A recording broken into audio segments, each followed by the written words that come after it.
A black mass is spreading like a disease over the marble of Washington, D.C. Abraham Lincoln was the great emancipator, but so far, the National Park Service hasn't been able to free the 16th President's Memorial from the slime. Between Tennessee and Ohio, on the edge, it sticks right out. over there, yeah. You see that real dark spot, and it's starting to creep downward a little bit. Litterst says experts don't know where the biofilm came from or how to get rid of it.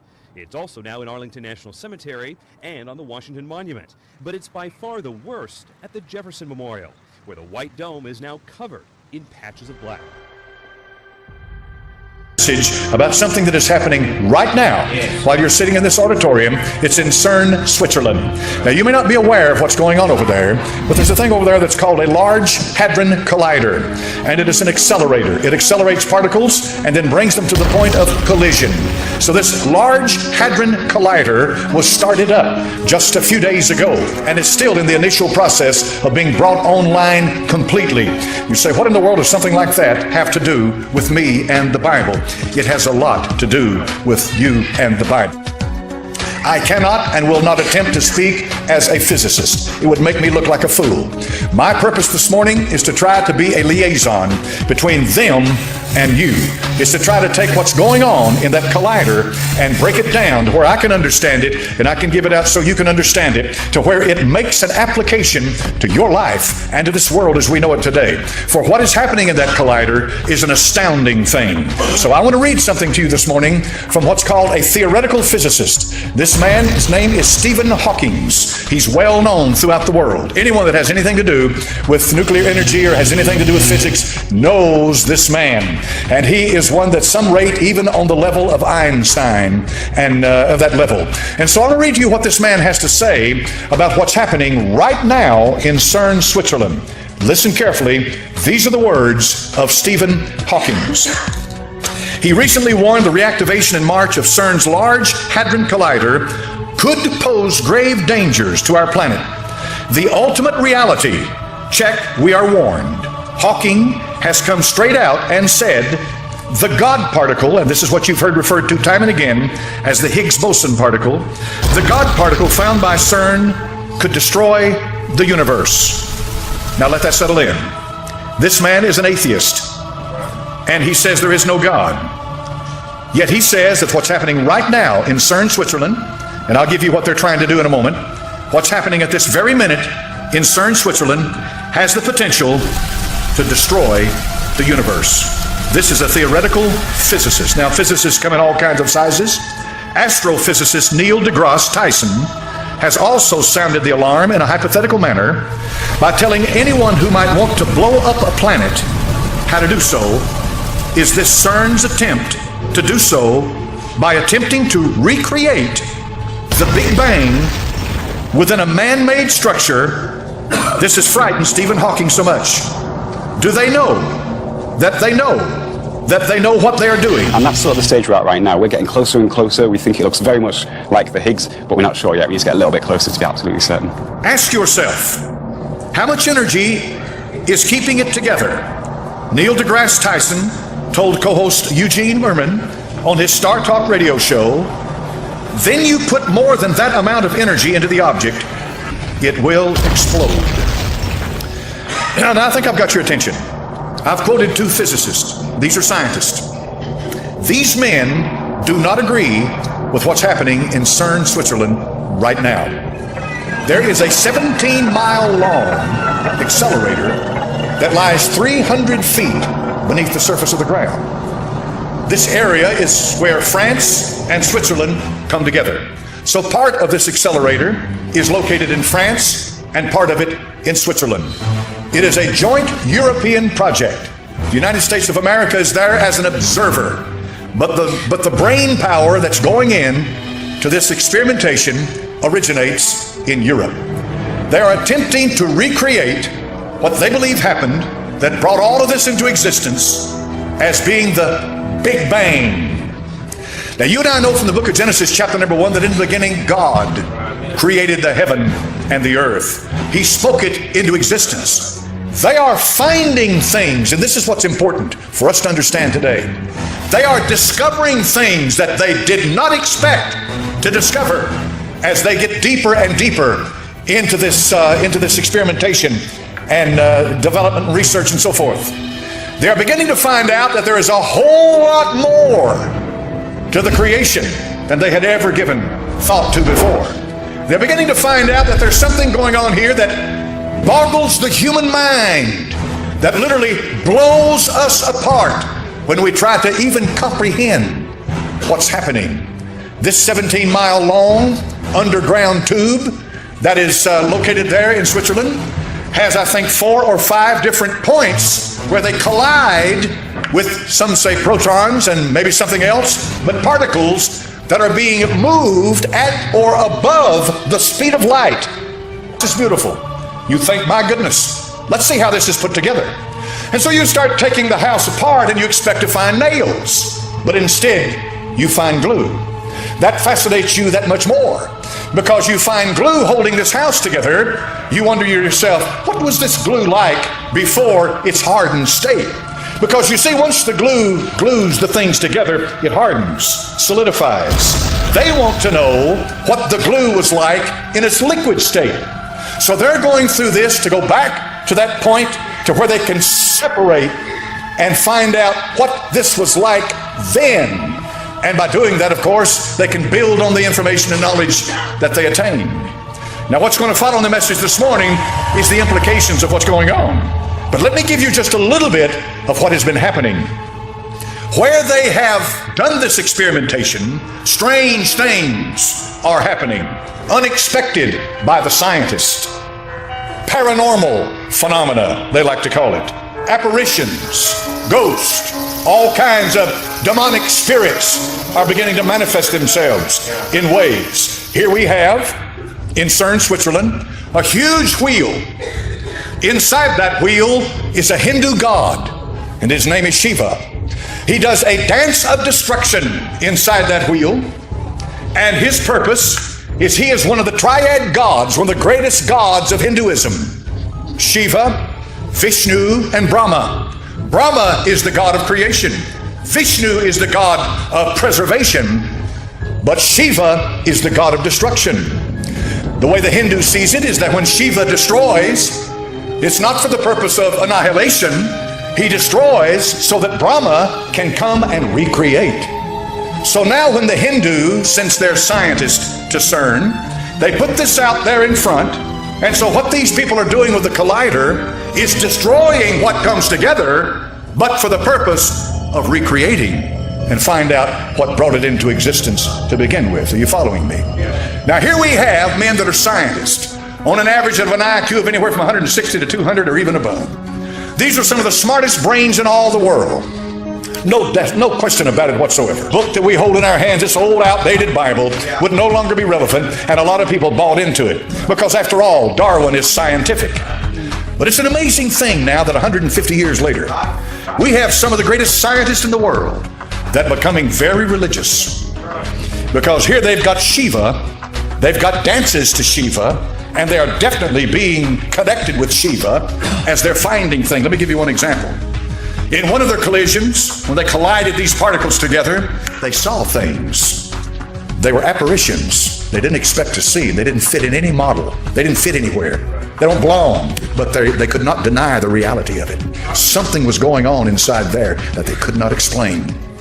And it was scary for them. For the scientist has his paper and his pencil and his books, and if it doesn't fit in his paper and his pencil and his books, it's out the window. They don't understand. They have a hard time accepting the fact that there is a spirit world out there.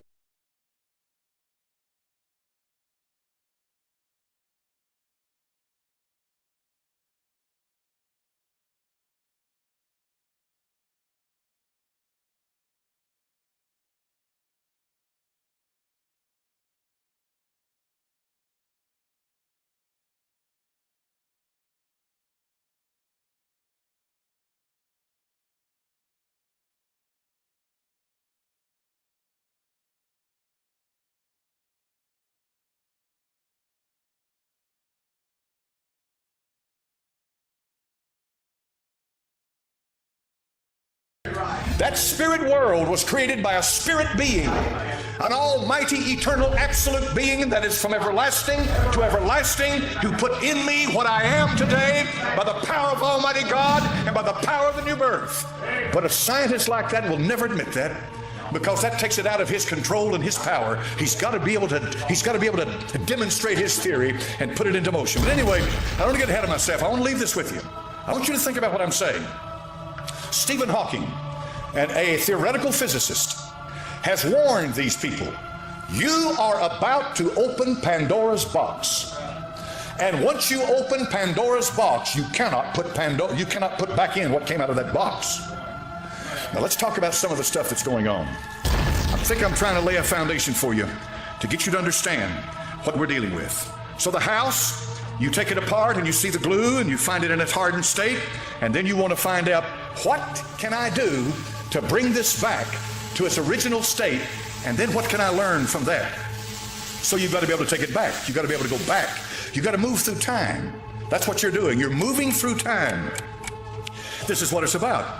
They want to know what that matter was like before it came into its present form. They must determine what holds it together. They must break down the element and see what holds it together. Now, folks, if you know your Bible, you know what's holding it together. And they're beginning to produce antimatter. When they produce antimatter, strange things happen. They took some of it and they put it in a college. They won't name the college, and for reasons I understand. And the college had the facilities to contain it. Antimatter has to be contained. So they put it in a college to contain it. Strange things started happening at the college. People started hallucinating, having visions. People were going wild. All kinds of crazy stuff was happening. Apparitions. In plain words, there's a connection between this stuff and the spirit world. Now I want you to think for a minute. Don't get ahead of me, just think. The Bible said, he that letteth will let until he be taken out of the way. 2 Thessalonians chapter number 2. God Almighty is going to let them go so far, but he's not going to go any further. The spirit world, folks, is not affected by the physical. Demons, all this other stuff, probably couldn't care less whether you've got matter or antimatter. It's a spirit being. But to fit into the great deception that's coming, and it's about here right now. I mean, a deception like this world has never known before. To fit into this great deception, they can sure draw these men in to make them think that because they have reached this certain point in their scientific analysis, that they're bringing in these spirit beings. It'll make true believers out of them, but it'll do more than make true believers out of them. NASA said just a few days ago, they said just a few days ago, that by the year 2020, that we will definitely come in contact with aliens, beings from another planet. Now we're talking about scientists. We're talking about Darwin's crowd. We're talking about the crowd that threw the Bible out and said it's old, archaic, anachronistic. It doesn't belong today. We're talking about that bunch. We're too smart for the Bible. We're scientists. Yet this crowd is saying that in just a few years that they're going to know that they're going to come in contact with alien beings. I thought to myself, my. You boys, have you always known that you've got a certain date set? And what you think is an alien being is really a demon? There are no aliens out there, folks. Forget that stuff, okay? There's nothing out there. You get into the third heaven, you get into the abode of God. There's nothing up there. All these UFOs, spacecraft, flying saucers, all this stuff, that's all demonic.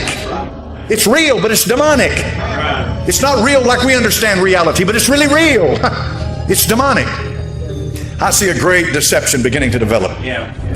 That in their analysis and in their laboratories that they believe in, that they've got their heart and soul tied up in, little things begin to show up, stuff that they can't explain, that sucks them in to begin to understand, well, maybe this is being affected, it's being acted upon by something that we don't understand completely. And this spirit being that comes from out there, that comes down to this world, they accept with open arms because they're willing to put Shiva out there dancing around in the cosmos and destroying and then bringing a new creation in. Here are these wise, smart, brilliant men And they're willing to believe that there's something more than what can be measured in a microscope and can be put in a petri dish, that there's something going on, and you better believe there is.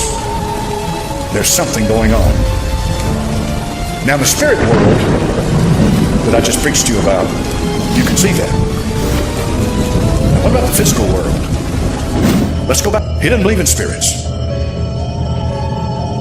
He's a dialectical materialist. He's a Bolshevik. He believes that what they're liable to do here in CERN, Switzerland, is unleash the gates of hell. The screw will open on fire. With their hands tied, they will be thrown.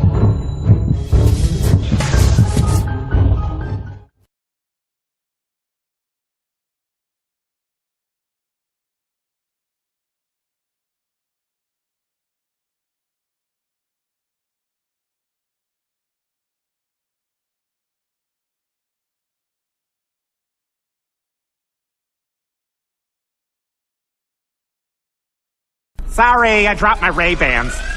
What's that sound? The beam! It's starting! Ouch! Something really, really small just hit me. Ouch! And again! Ow! Ow! Ow! Dear God. Ow! Ow! Ow! Ow! Ow! Ow! Ow! Ow! Ow! Ow! Ow! Ow! Ow! Ow! I feel like I'm gonna fart.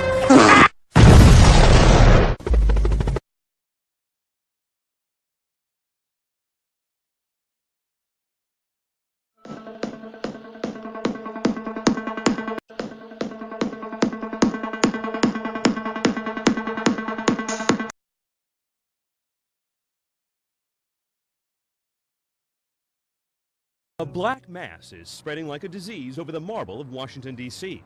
Abraham Lincoln was the great emancipator, but so far the National Park Service hasn't been able to free the 16th President's Memorial from the slime. Between Tennessee and Ohio, on the edge, it sticks right out. over there, yeah. You see that real dark spot, and it's starting to creep downward a little bit.